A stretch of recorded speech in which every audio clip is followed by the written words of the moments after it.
This is CTV News with Mi Jung Lee and Scott Roberts. Good evening. Breaking news to start with tonight as the body of a 17-year-old girl has been found just a day after she was reported missing. Sinjin Alexander is following this in the Breaking News Center. And Sinjin, police are calling this death suspicious. They are, and we're told she was found this morning on Tsawwassen First Nations land. Michael Blom lived on First Nations land, but police did not say how far from home she was found. Her family last saw her on Friday and said her disappearance was out of character. Delta police are calling her death suspicious, but at this point are not calling it a homicide. We're told a man has been arrested, but police stress again it's still very early in the investigation. The Delta School District has sent us a statement reading in part, "We are deeply saddened to hear of the passing of Micah Blom. Micah was a much-loved student who had strong connections with her peers.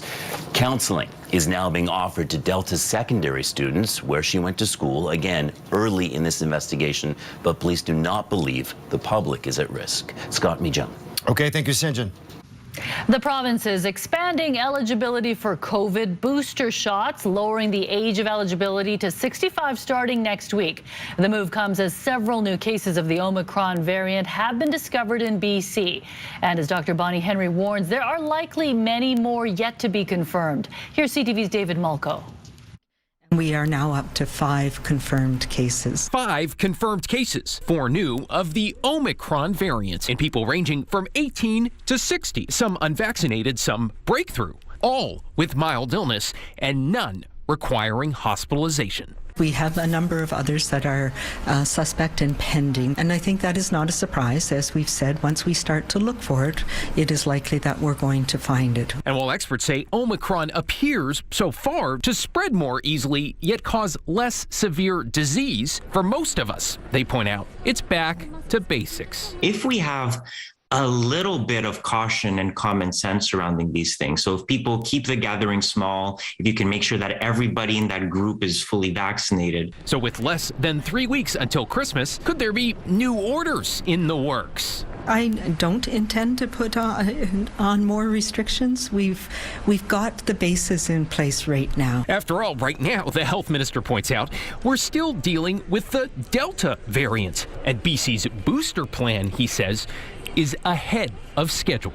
1/2 of seniors over 70, 1/2 have already received their booster dose. And as for whether you might reconsider a holiday getaway, given all our known Omicron cases have connections with African trips? I would be a little bit careful about international travel right now. If you go to a place where the COVID situation is relatively under control and you go and you sit on a beach and don't really interact with a lot of other people, then the risk is probably pretty low.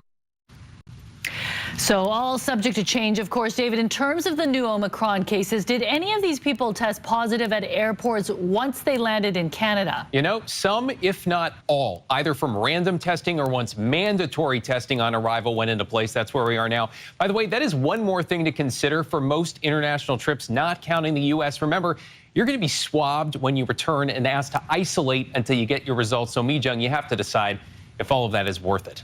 Yeah, a lot of factors to consider. Thank you, David. BC is reporting 326 new cases of COVID-19 in the past 24 hours and 1 related death. 242 people are in hospital, a jump of just 1 from yesterday's 3-month low. 82 of those patients are in intensive care. We are getting a new look tonight at some of the major repairs happening on the Coquihalla Highway after it was badly damaged in the recent floods. Photos from the Transportation Ministry show progress being made on the Bottle Top Bridge as crews work right around the clock. The major artery linking the BC interior and the lower mainland suffered significant damage last month at 20 different sites, including 5 bridges which collapsed.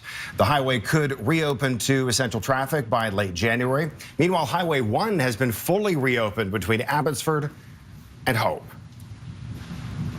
Well, nearly 600 properties remain under evacuation order on Sumas Prairie, dozens of them dairy farms. But newly lifted orders in one area mean some farmers can start bringing back their herds. As CTV's Michelle Bernard reports, they're getting a helping hand from ranchers right across the country. They've been cleaning up at the Bauman's family farm for days, anxious to move their 450 cattle back home soon. But it's been a tough few weeks. We moved out 3 weeks ago today. It was emotional in a lot of ways. You know, you see your childhood home flooded. You see your hard work underwater. Their property swallowed up by floodwaters along with so many others. Things that the water damages, hay bales, grains that are on the ground. But now a gift to dairy farmers on Sumas Prairie from their counterparts across the country in Ontario. What we're doing today is bringing out a lot of the milk replacer for the BC flood relief that was donated by Galia Foods and Grober Nutrition out of Ontario. 24,000 kilograms of donated milk replacer, all delivered for free. Layman's terms, it's like a baby formula for the calves. The milk replacer donation will feed more than 1,000 calves on dozens of farms here on Sumas Prairie over the next 60 to 70 days. It blows you away because you don't always think you deserve the help, and that's kind of maybe a silly thing to say. We're a proud bunch of people. Like, we work hard, and we don't always expect those kind of things. Cleanup efforts continue across the prairie, volunteers gutting damaged homes. We're taking out any of the drywall that got wet by the floods. We're taking out the insulation, which could rot and cause some problems. Some floor is getting taken out as well. The support and donations uniting a community as the people of Sumas Prairie tackle the flood aftermath one day at a time. Michelle Brunoro, CTV News, Abbotsford. How could a Quebec woman who never finished nursing school get a job at a Vancouver hospital? That question has now prompted a review at the Provincial Health Services Authority as former patients find out about the allegations. CTV's Alyssa Thibault reports on the criminal charges and years of warnings that seem to go unnoticed. Many patients who come to BC Women's Hospital are here when they're most vulnerable. I was going in for a surgical abortion. I had an IUD that had gone rogue, disappeared in my body. But police allege a woman who helped treat these patients wasn't a registered nurse at all. I remember that she was really rude, like she was really condescending with like the other people that were working. She's talking about Bridget Clareau, a woman now accused of posing as a healthcare worker in 3 different provinces over at least a decade. Vancouver police allege she used the name of another legitimate nurse to work at BC Women's for an entire year, June 2020 to June 2021. And only now are patients finding out through letters. This individual was involved with your care you received, but I don't remember which nurses I had really taken care of me because I was completely out of it. To find out later on that one of my caregivers was not actually a caregiver at all was absolutely so violating. The 49-year-old is facing charges in BC and Ontario, where she allegedly worked at a medical clinic in Ottawa. But there were warnings. In 2010, a public safety alert was issued in Alberta for Bridget Clareau Merrier, charged then for impersonating a registered nurse. Before that, she was convicted of similar offences in Ontario, leaving many questions now. How is this possible? It was completely unacceptable that a person could work under those circumstances. BC's Provincial Health Services Authority said in a statement, "We can assure the public that we are reviewing this matter fully to determine how this occurred, any internal processes that may have contributed to it, and impact to patients." Clareau is now in Ontario facing criminal negligence charges. She briefly appeared remotely in BC Court Tuesday, charged with personation and fraud. Her next appearance is scheduled for January 5. Alyssa Thibault, CTV News, Vancouver. Police in Surrey are investigating extreme vandalism in public washrooms in city parks, and they believe a TikTok trend could actually be to blame for this. The damage has been reported over the last few months at Cloverdale Athletic Park, Clayton Park, and Greenaway Park. The vandalism has included smashed toilets, stolen soap dispensers, and broken partitions and vents. Police believe it could be related to a social media trend where kids film themselves damaging washrooms. This is very concerning to us because it's not only causing the damage to the facility itself, but in financial. The damage is over $10,000 and it's rising. No arrests have yet been made, but parents are encouraged to speak to their children about vandalism and breaking the law. Police say they will be stepping up patrols as a result.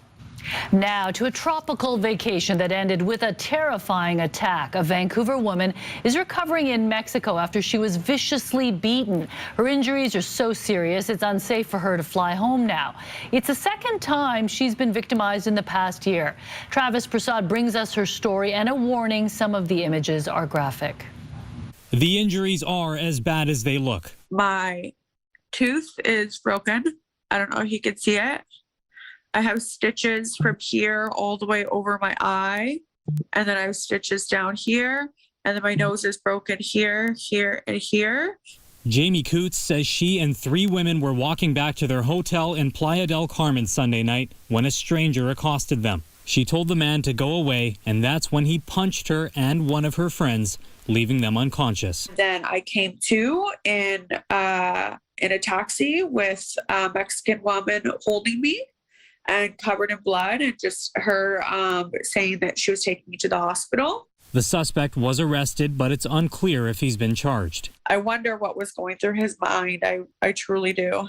This is the second troubling encounter the 27-year-old has had with a stranger this year. This guy's literally been following me in circles. Yeah. In March, this video went viral after Coots documented a man following her through downtown Vancouver for 40 minutes, resulting in a court order to stay away from her. Her friends say harassment is a harsh reality for so many women. It's just so devastating. Like, you just go to Mexico to have fun with your friends and you end up with a broken nose in 4 places. Your eye is swollen shut. She's like trapped in Mexico now. Trapped because she's supposed to return home on Wednesday morning, but doctors won't let her fly for at least a week. Her nose will require reconstructive surgery. Because she doesn't have travel insurance, friends have launched an online fundraiser to help cover the costs. CTV News asked Global Affairs Canada to confirm allegations the suspect is a Canadian man. But in response, the agency only said it's aware a Canadian citizen has been detained in Mexico and is working on getting more information from Mexican authorities. Travis Prasad, CTV News, Vancouver. To a disturbing assault now on a local senior that's left the victim with serious injuries. The elderly woman was coming home from Christmas shopping when the stranger attacked her on SkyTrain. As Maria Weisgarber reports, her family is speaking out as she remains hospitalized. 76-year-old Janice Derrick is still recovering in hospital 2 weeks after being attacked while riding home on the SkyTrain. I was just in shock that my aunt got attacked, unprovoked attack, and she's an elderly First Nations woman. This is not right. Her relatives say she was coming home from Christmas shopping on the evening of November 23rd, boarding the train at Commercial Drive for her usual ride to Renfrew Station in Vancouver.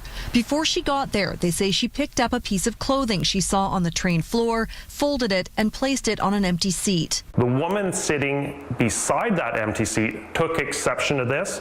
She began yelling, swearing. She got up and attacked her for no good reason, right? Just started hitting her on the head. She was screaming for help and nobody helped her. Police say Derrick was met by a SkyTrain attendant at the station where she was treated by paramedics before being taken to Burnaby Hospital. The victim's caregiver was actually able to come on the events. Derrick's sister and niece say they weren't notified at the time and found out 2 days later. They say Derrick has a knee fracture and it's unclear how long she may remain in hospital. She's very traumatized. It's going to be very difficult for her to get back on a train after this has happened. Transit police say while there is no video from the train, cameras would capture the suspect getting on and off. At this point in time, we're not appealing to the public in order to identify the suspect.